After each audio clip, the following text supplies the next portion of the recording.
All right, good afternoon, ladies and gentlemen. Welcome to the monthly meeting of the Cobb County Board of Zoning Appeals. And as is our custom at this time, I'd like to introduce Officer Ott. Officer Ott is here with the Cobb County Police Department. He is here to represent all the first defenders, or first responders, I should say. Defenders too. And they are defenders too, absolutely. Good-looking people. So he is here, and it's our custom. If you'd all please rise, Officer Ott is going to lead us in the Pledge of Allegiance. I pledge allegiance to the flag of the United States of America and to the republic for which it stands, one nation, under God, indivisible, with liberty and justice for all. Thank you, Officer Ott.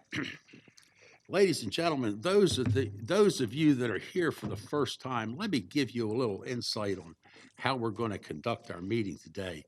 The first thing that we will concern ourselves with is the consent agenda. These are applications that not only this board has reviewed, but our professional and our engineering staff and our zoning staff has reviewed all these particular cases. To our knowledge, there's no known opposition in any of these particular cases. So as we go forward, the process will go that Mr. Peterson, our head zoning administrator, will read these into the record. And as he does, the applicant, he or she, will identify themselves by raising their hand.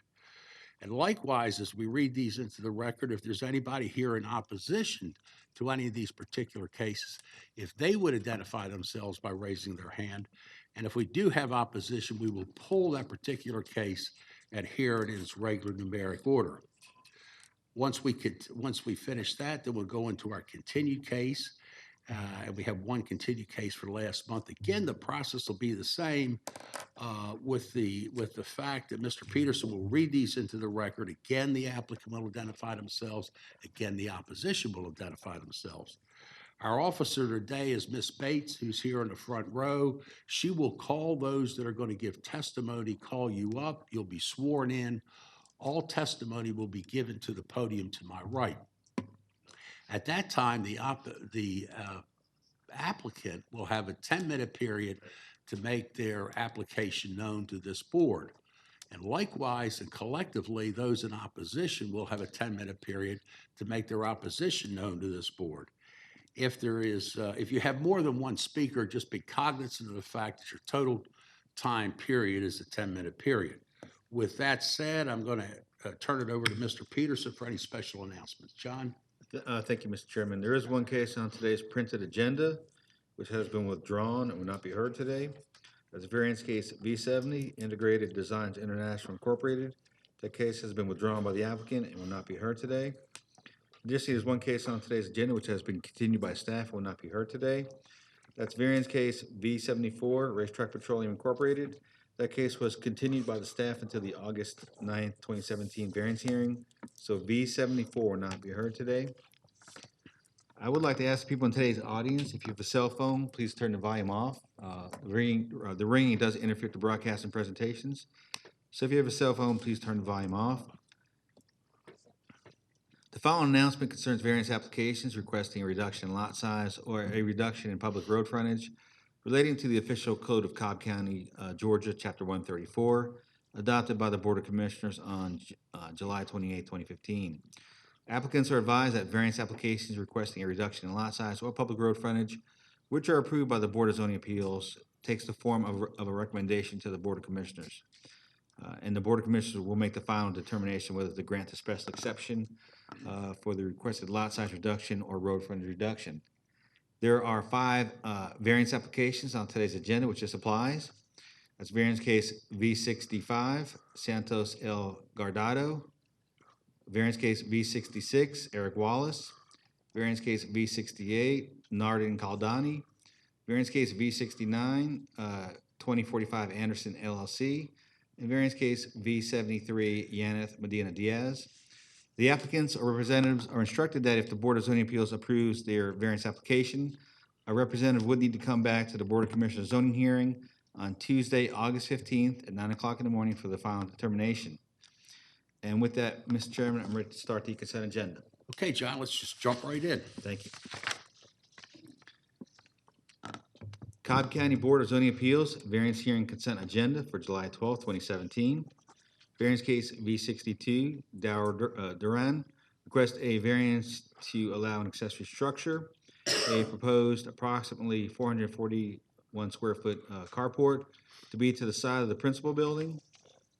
Waive the setbacks for an accessory structure under 650 square feet for the carport, if required 10 feet to 3 feet adjacent to the east property line, and if required 35 feet to 8 feet from the rear, in land lot 462 of the 16th district. The property is located on the north side of Dry Creek Road, west of Creek Drive. Staff recommends approval, subject to the following conditions. Development inspections comments. Is the applicant present? Is the applicant here for variance case V62, Dower Duran? Is anyone here opposed to that? Mr. Chairman, the applicant's not here, so we'll try to give him a call. All right, yeah, that's our process. We'll try to get this applicant here. If they could arrive here before our close of business today, we'll take care of them. If not, we have to continue. Okay, let's go to the next one. Yes, sir.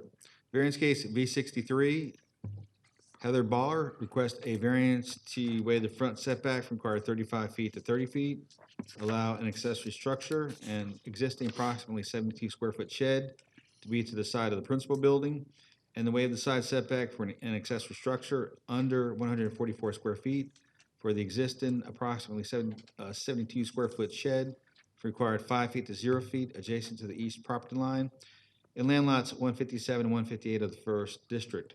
The property is located on the southern terminus of Charsey Drive, east of Bedford Oaks Drive. Staff recommends approval. Is the applicant present? The applicant is here. Is there anyone here opposed to variance case V63? Let the record show there's no one opposed. Variance case V64, Robert Knight requested variance to allow an accessory structure, an existing approximately 640 square foot carport to be to the side of the principal building, allow an accessory structure, the carport to be located closer to the side street right-of-way line than the principal building. We have the major side setback for an accessory structure from under 650 square feet for the carport, required 25 feet to 5 feet, and to waive the side setback for an accessory structure under 144 square feet for the existing approximately 80 square foot dilapidated metal shed, required 5 feet, 3 feet adjacent to the north property line, in land lots 511 and 512 of the 16th district. The property is located on the northeast corner of Rockbridge Road and Hunt Cliff Drive. Staff recommends approval, subject to stormwater management comments. Is the applicant present? Yes. The director show the applicant is here. Is there anyone here opposed to variance case V64? That director shows no one opposed. Variance case V65, Santos El Guardado requests a variance to waive the rear setback for an accessory structure under 650 square feet for a 320 square foot wood floor and frame building, required 35 feet to 27 feet, and to waive the minimum lot size from required 20,000 square feet to 19,999 square feet in land lot 150 of the 18th district. The property is located on the south side of Thunderwood Lane, west of Thunderwood Road. Staff recommends approval, subject to stormwater management comments, and applicant to permit the structure. Is the applicant present? Let the record show the applicant is here. Is there anyone here opposed to variance case V65? Let the record show there's no one opposed. And Mr. Guardado, I do have a sign for you up here, so when you're done, just come up here and get it. Thank you. Variance case V66, Eric Wallace requested variance to waive the minimum public road frontage from required 75 feet to 0 feet, and to allow parking and/or access to parking in a residential district on a non-hardened surface in land lots 469 and 470 of the 19th district. The property is accessed by a gravel drive off the east side of West Sandtown Road, north of Macklin Road, and west of Ernest Barrett Parkway. Staff recommends approval, subject to fire department comments and revised traffic comments. The applicant's representative is present. Is there anyone here opposed to variance case V66? Director, Okay. so we got one, Mr. Chairman. All right, we'll pull V66 and hear that as it comes up in its regular numeric order. Okay. Okay? Variance case V67, Russell Elion Jr. requests a variance to waive the rear setback for an accessory structure under 650 square feet for a proposed 216 square foot Two-story playhouse required 35 feet to 5 feet, in land lot 1041 of the 17th district. The property is located on the southern terminus of Inman Hill, west of Denard's Mill. Staff recommends approval, subject to development inspection comments. Is the applicant present? Here. Let the record show the applicant is here. Is there anyone here opposed to variance case V67?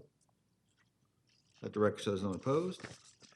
Variance case V68, Nardin Kaldani requests a variance to waive the minimum lot size required 20,000 square feet to 16,401 square feet for lot number 2, and the waive the rear setback from required 35 feet to 25 feet for lot 2 in land lot 985 of the 16th district. The property is located on the south side of Roswell Road, east of Hood Road, and across from Starling Ridge Chase. Staff recommends approval, subject to stormwater management comments. Is the applicant present? Let the record show the applicant is here. Is there anyone here opposed to variance case V68? Let the record show there's no one opposed. And Mr. Caldani, I do have a sign for you up here, so when we're done, just come up here and get it. Thank you.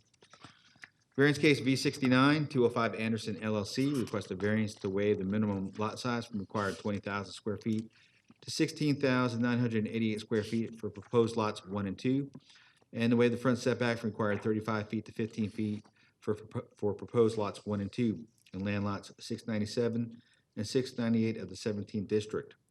The property is located on the north side of Anderson Drive, west of Atlanta Road. Staff recommends approval, subject to traffic comments, stormwater management comments, and front setback approval is revised from 20 feet to 20 feet for lots number 1 and 2. The applicant's representative is present. Is there anyone here opposed to variance case V69? Let the record show there's no one opposed. Variance case V71, Gary Work requests a variance to waive the allowable size of a wall sign from 851.6 square feet to 20,433 square feet in land lot 645 of the 16th district. Property is located on the south side of Ernest Barrow Parkway, east of Roberts Court, west of Interstate 575. Staff recommends approval, subject to rendering contained in the variance analysis, with the district commissioner approving any changes and no words or images on the sign. Is the applicant present? Let the record show the applicant is here. Is there anyone here opposed to variance case V71? Let the record show there's no one opposed.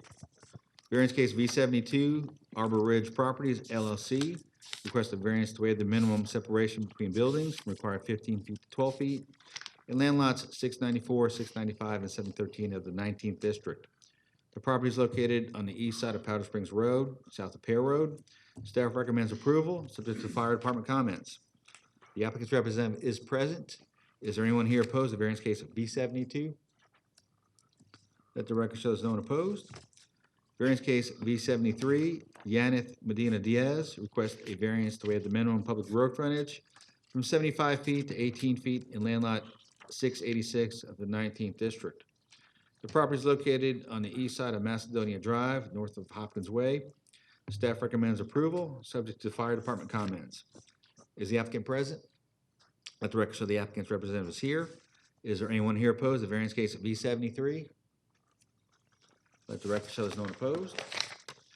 Variance case V75, 1 Johnson Ferry LLC requests a variance to waive the maximum allowable impervious surface for 6 of the proposed 9 lots as follows: from required 35% to 47% for lot 1, to 36% for lot number 2, 39% for lot number 3, 36% for lot number 4, 36% for lot number 5, and 45% for lot number 6 in land lot 827 of the 16th district.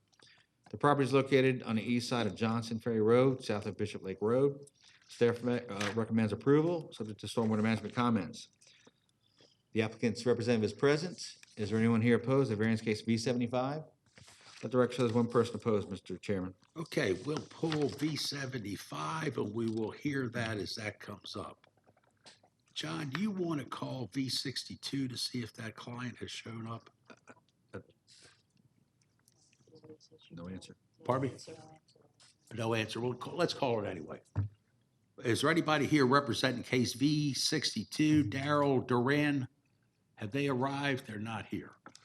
Okay, with the exception of case V62, also with the exception of case V66 that we will hear in a minute, and also case V75 that we will also hear in a couple of minutes.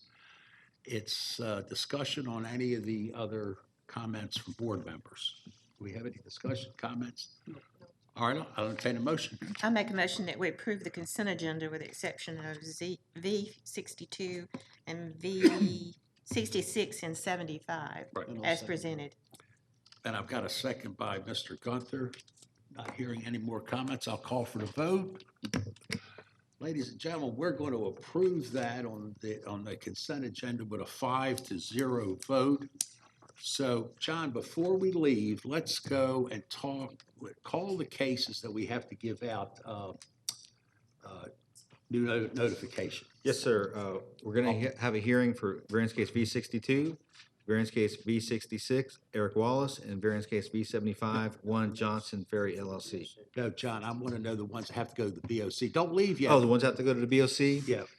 You have to get a new sign. These are the people who have to get a new sign, and Ms. Bates has them up front. Yeah, that's variance case V65, Santos El Guardado.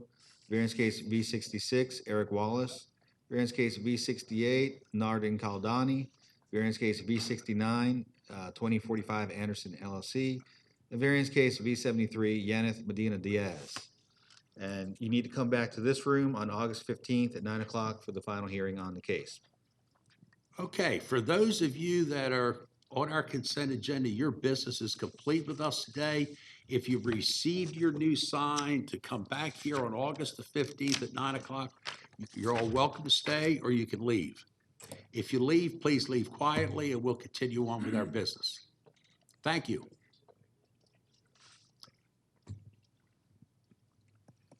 That's quite a number of signs we have to give out today, John. It's a little unusual, isn't it? It's never 5, it's usually 1 or 2. Yeah, it's usually 1 or 2. You have a question, sir? Stan, come up here. You have to go to the microphone.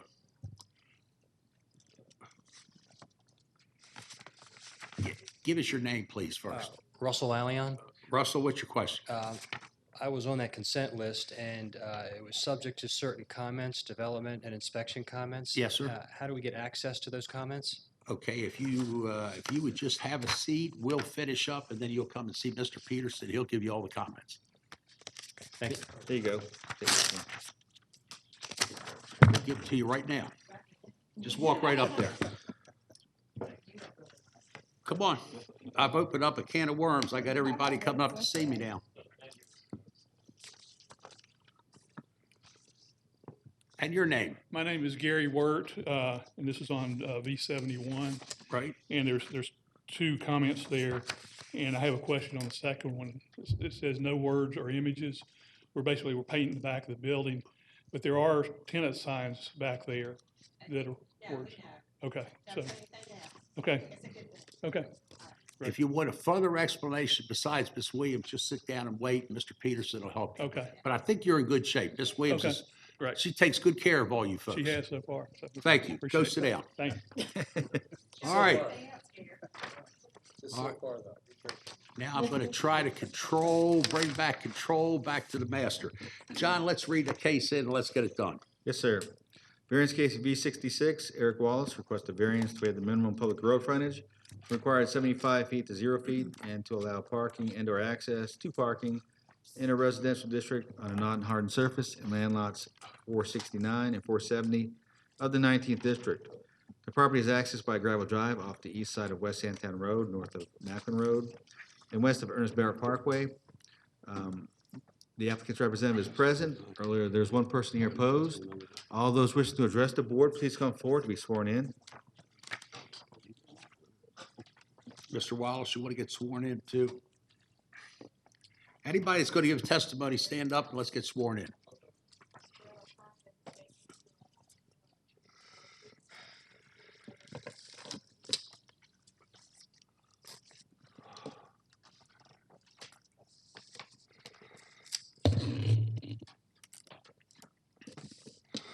Okay, for the purpose of the record, Mr. Sams, whenever you're ready, go ahead and tell us who you are.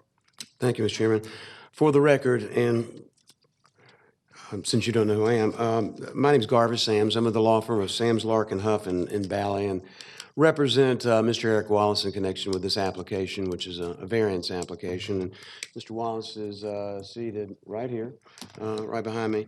And of course, he and I will be available to respond to any questions or address any concerns you have during the presentation. I was going to apologize for being the only case that came off this Boldro and the 100% consent agenda, but there's another case, so I don't feel quite so bad as for keeping you here.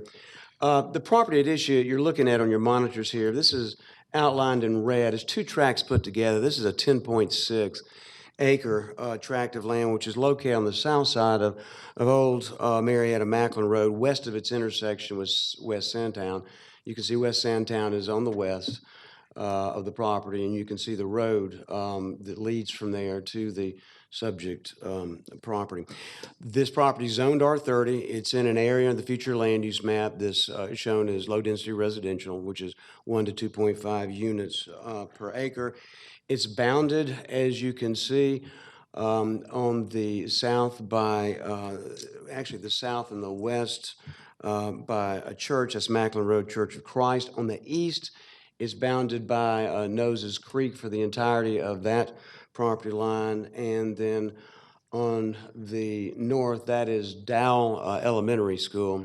And a little off the picture to your northeast is a mobile home park. So that gives you an idea of kind of the flavor for development in that part of the world, which is mixed and largely institutional around the property Mr. Wallace purchased. What he desires and what his wife's desire, and by the way, just got home from their honeymoon 3 weeks ago. Even though they've been married for a while, they put it off. But that being the case, their desire is to build a house approximately 5,600 square feet in size, 2-story with a basement for them, and for them to begin their family in what they have called their forever home. Mr. Wallace purchased this property in 2015, the entirety of it, which is 10.6 acres.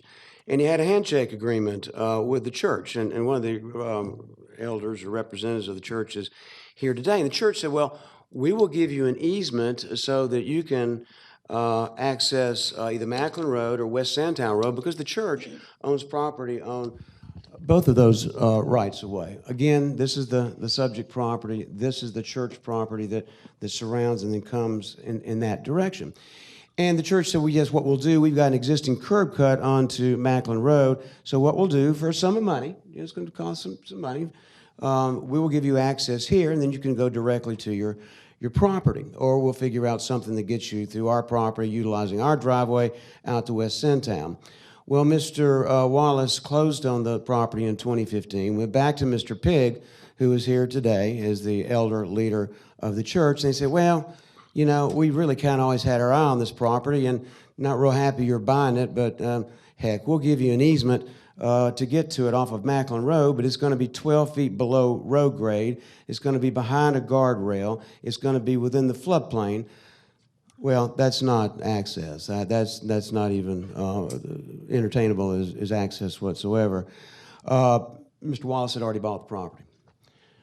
So that's about the time that Mr. Wallace came to me and to see our firm. He said, well, what do I do? I mean, I got a landlocked piece of property. The church said they'd give me access, and now they've given me unusable access. What do I do?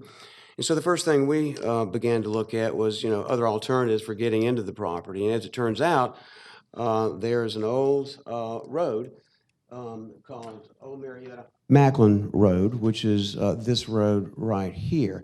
At one point in time, ladies and gentlemen, that road, known as Old Marietta Macklin Road, was way over here on the west side of West Soundtown Road, traversed the area here, went through the property in this fashion here, connected up, which is now known as Turner Road,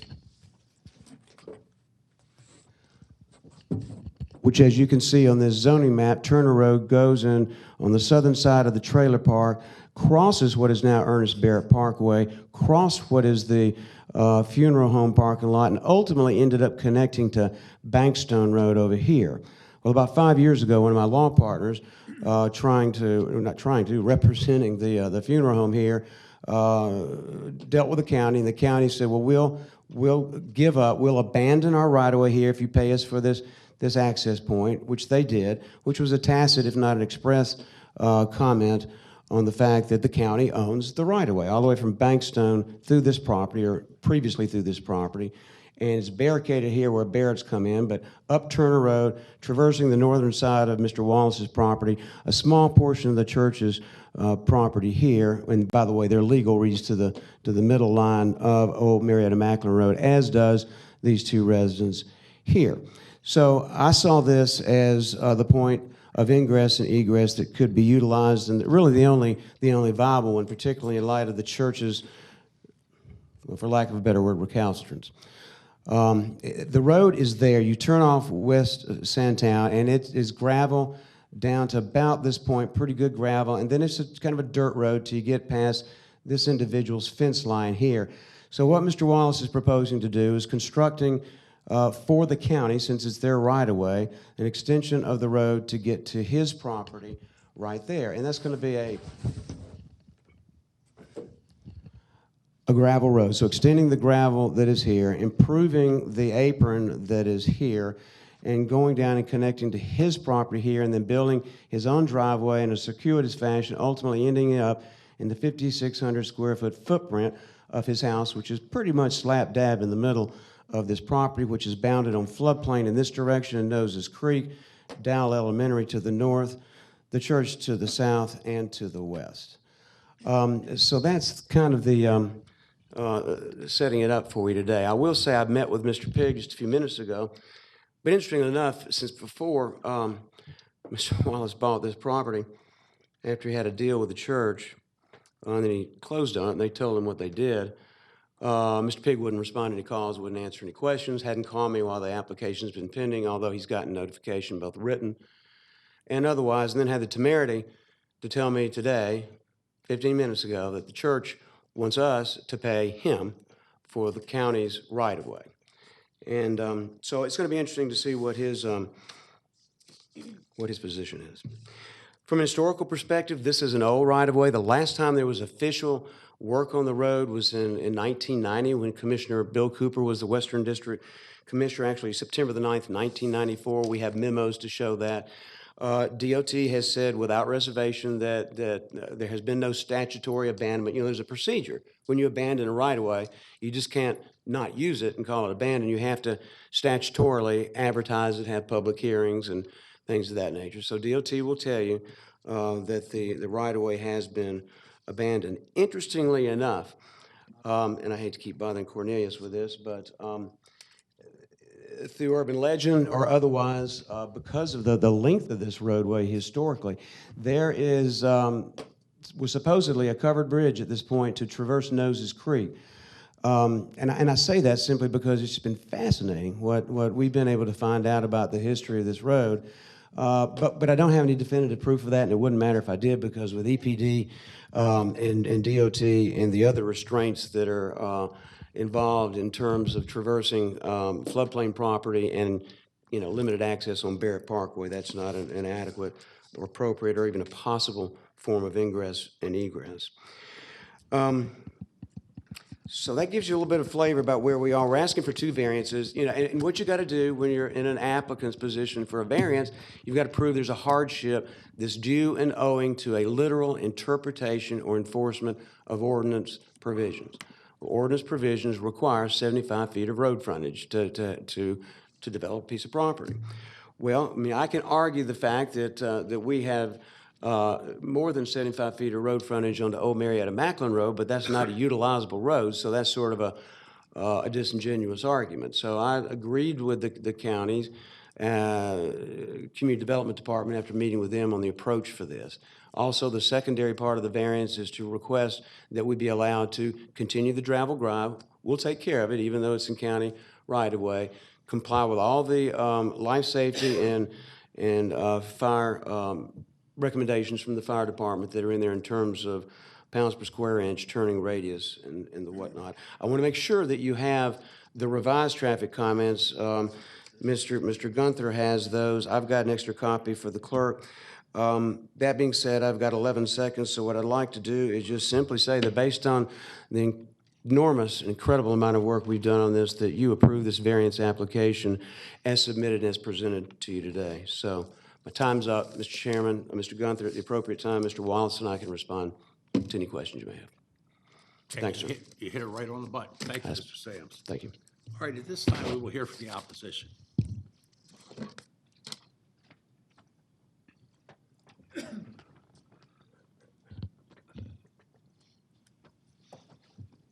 Again, sir, give us your name, please, first. Okay, my name is Billy Pigg, and I'm here representing the Macklin Road Church of Christ. First off, I'd like to say that, Mr. Sams, if I've offended you in any way, I want to publicly apologize. I did not have an intent to do that. Over the years, there have been several people that have approached the church about right-of-way back to that property. And I talked with Ed Hammonds, who is a real estate man, was a member there at one time, and about that, and he said that we needed to always try to help them have access if they could.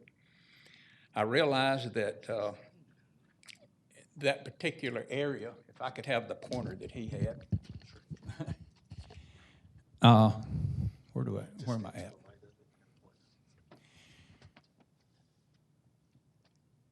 It has always been my standing story that the best access to this property would be here, but I knew that the Cantrells here had objected for many years. So in order to say that, I knew that the access down here would be very expensive and practically undoable. But in order to give access to it, they'd have to jump over the Cantrells to get there.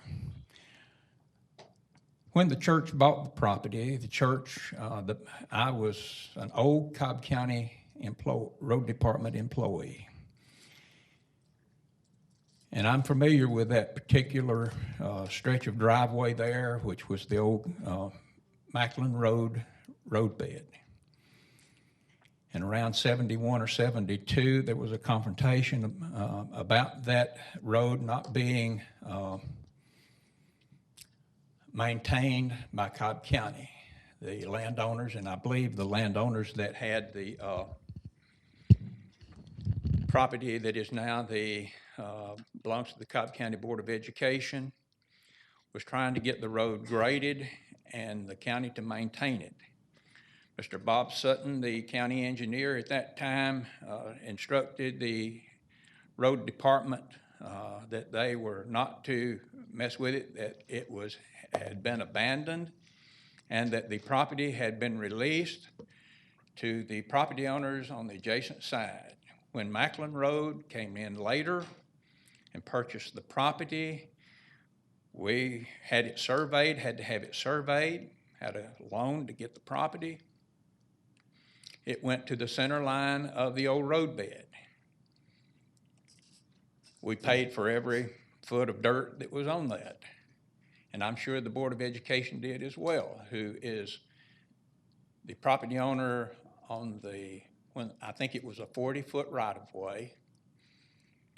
And the property on the north side of that stretch of land there belongs to the Cobb County Board of Education, and I'm sure they paid for theirs.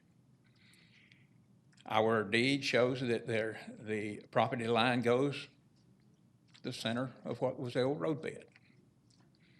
And I think that's what is shown in the letter that he sent here, that it goes to the center of the old road bed. And I'm not objecting to him having a driveway there.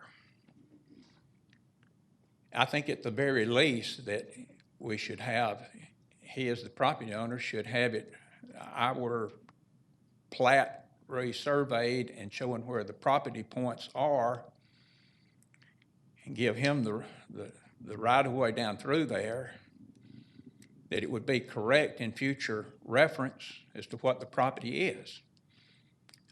But I'm saying that at the least they should do that. And I think that they ought to pay us for the property. And so that's kind of where I'm at. If the Cantrells who own that property are willing to give access to the property, we definitely don't want to hold that up. We are willing to as well. It's just a fact that years later, all of us may be gone, it would be nice to have it established in the county records as to where the property lines are, and if there's an easement there, that it be given to him, and that he maintains, and show our records all being correct in what the right-of-way is. My understanding in the time that I was involved in it with Bob Sutton, that the land had been abandoned and the property given back to the adjacent property owners.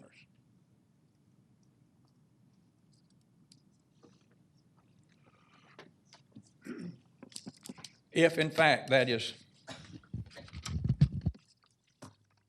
not he, Mr.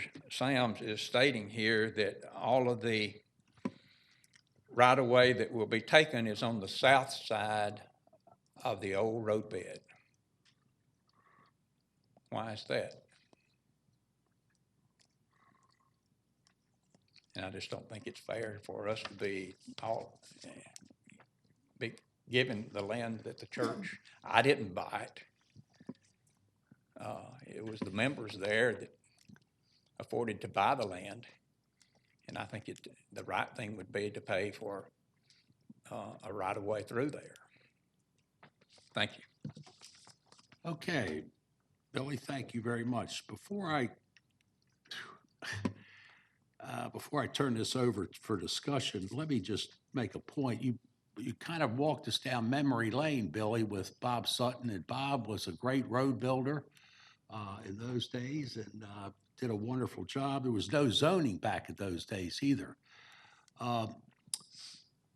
Madam Attorney, I want to clarify something, and I want to get this out on the record. I don't think I need to recuse myself, but I want everybody to be aware, at one point in time, I was the owner of West Cobb Funeral Home. I helped build that, so that is on the far side, the other side of Barrett Parkway. I don't see that as a reflection on this. Do you think I need to recuse myself? No, no, No. not at all. There's no, yeah, you're fine. Okay, well, I wanted to bring that out, just, to clarify everything and make sure that we have open records and everybody understands where I'm coming from. With that said, at this time, I'm going to ask Mr. Gunther to lead us in the discussion. He represents that district and is very familiar with that, so if you would, go right ahead. Okay, thank you, Mr. Chairman. I think after that discussion, I think we probably all really understand pretty well the issue. I'd like to ask Ashley White to come up just for a moment from DOT as our representative. And while she's coming up, what I'd like to ask you is, from a DOT perspective, you've done research. Do you have any evidence whatsoever to believe that it's anything other than a county, owned by the county and it's a county road? Ashley White with the Department of Transportation. What We spoke with the right-of-way manager in our office, and he doesn't have any record of where that road has ever been abandoned. So as far as we know, based on the records we have, it is county right-of-way. Right. Okay, that's all I need. Thank you. All right, before Ashley leaves, anybody else have any questions on that? Do we have records? Were they able to go back to the 70s and check those records? I want you to clarify a little more of how far back they looked at this. I think we have a printout of the last record we have. I'm not sure what is dated, but it shows that it's our right-of-way. That is your right-of-way. Yes, so- I'm not sure what's the date on that, Okay, or what but- year it's from, but. But from your perspective and the history or the research that you did as a county employee, as a DOT employee, your records indicate that the county still owns that right-of-way. That we still own the right-of-way, and it hasn't been abandoned. That's all I need. Any other questions for Ms. White? Okay, thank you, ma'am. Okay, then I have a question for our attorney, for Debbie Blair.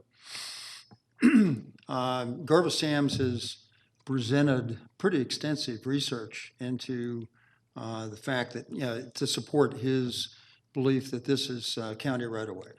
And I know you've had a chance to review that, is that right?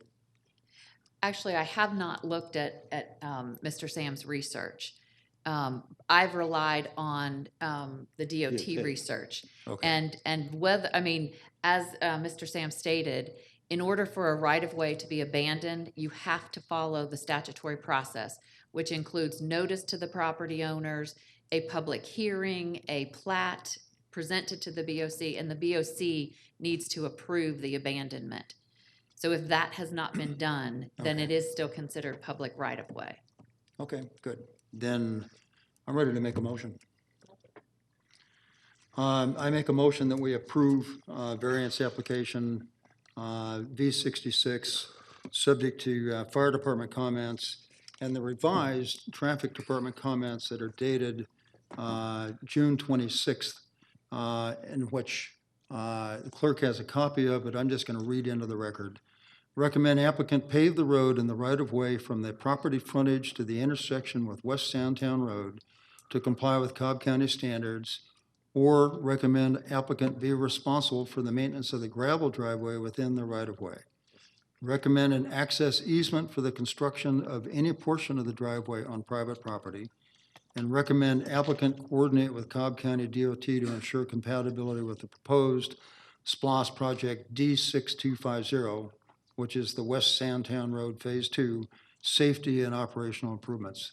Those are the DOT comments, updating what's in the book that we have. That's my motion. All right, I've got a motion, I got a second. A little discussion period. Anybody want to make any comments at all?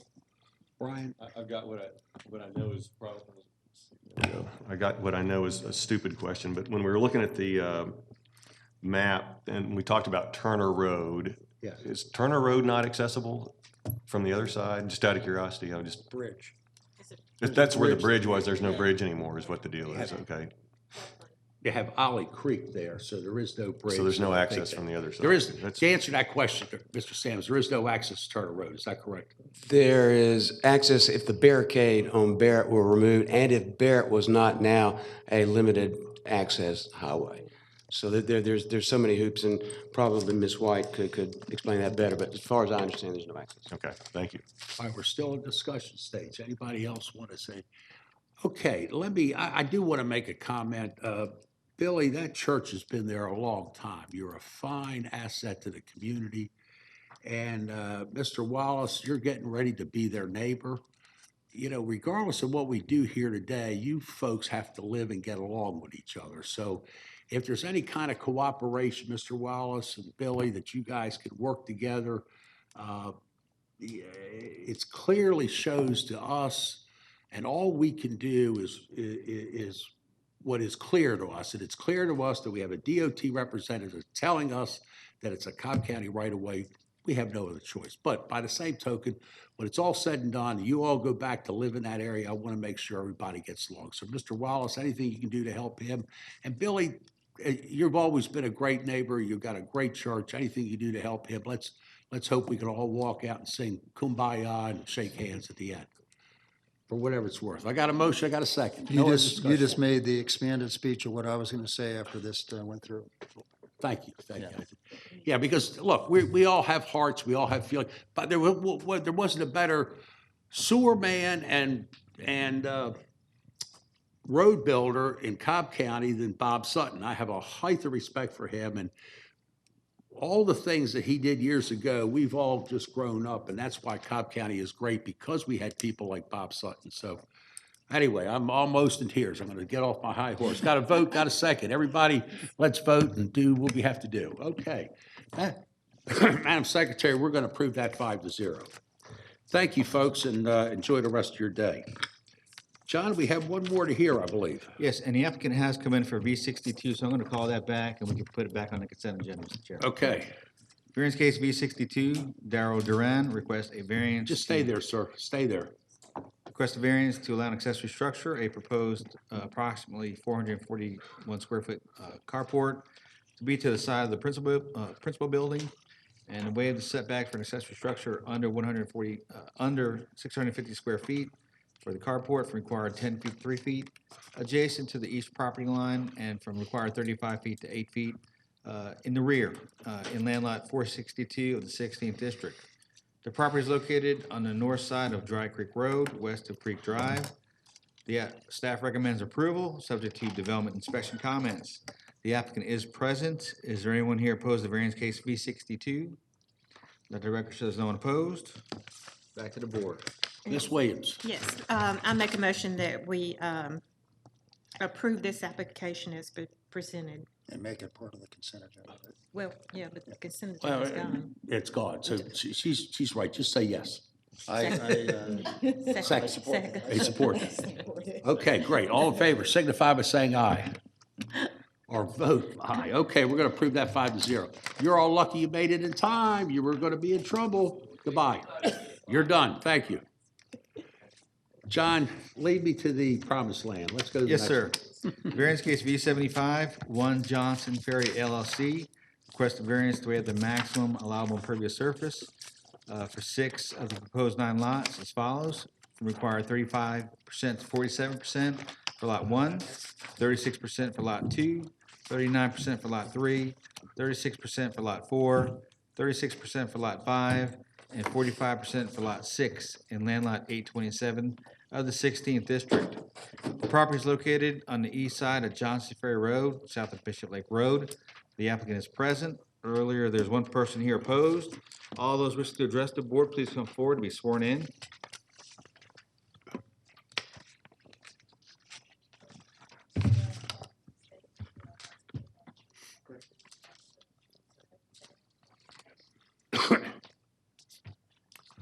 All right, young man, for the purpose of the record, give us your name, please, first. My name is Yossi Kagan, and I'm the managing member of 1 Johnson Ferry LLC.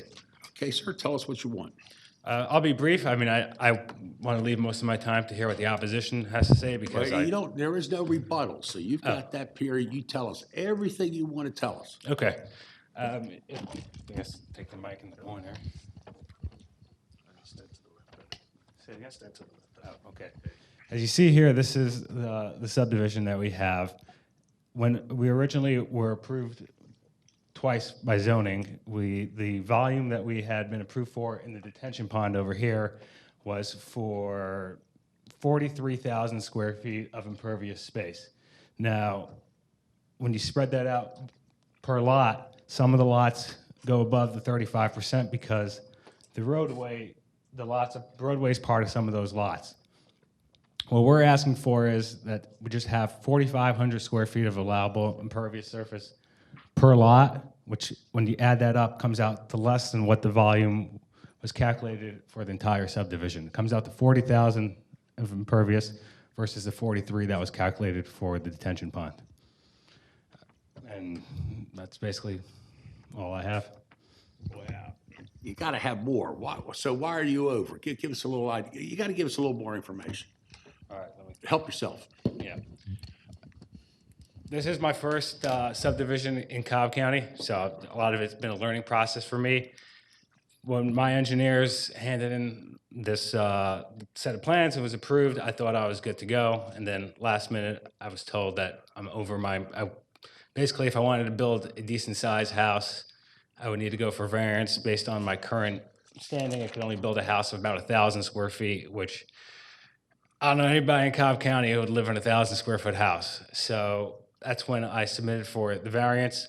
The home size that we're looking to build are about 4,000 to 4,500 square feet.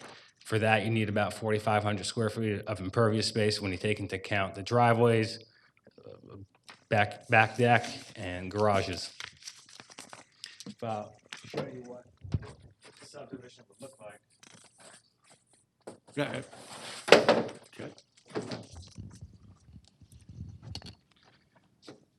That's kind of what the subdivision would look like. It's a concept site plan, but that's what it'll look like when complete. Okay. Anything else you want to tell us? I guess if there's any questions after the opposition speaks, I'll be glad to answer any questions. Okay, sir, if you just have a seat, at this time, we'll hear from the opposition.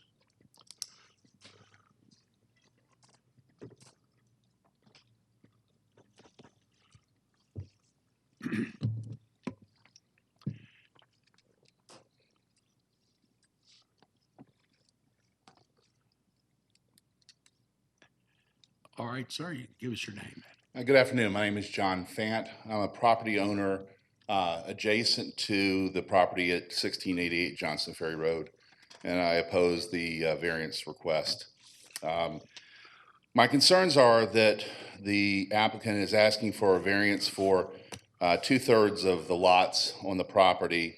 The remaining 1/3 of the lots comply with the 35% impervious, and they are located in the northwest corner of the property at the highest elevation. The property has been clear cut from previous dense forest, and the runoff from recent rains are significant.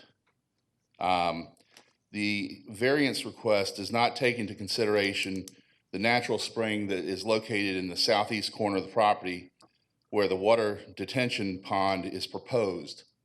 It's not even shown on the drawings that have been submitted.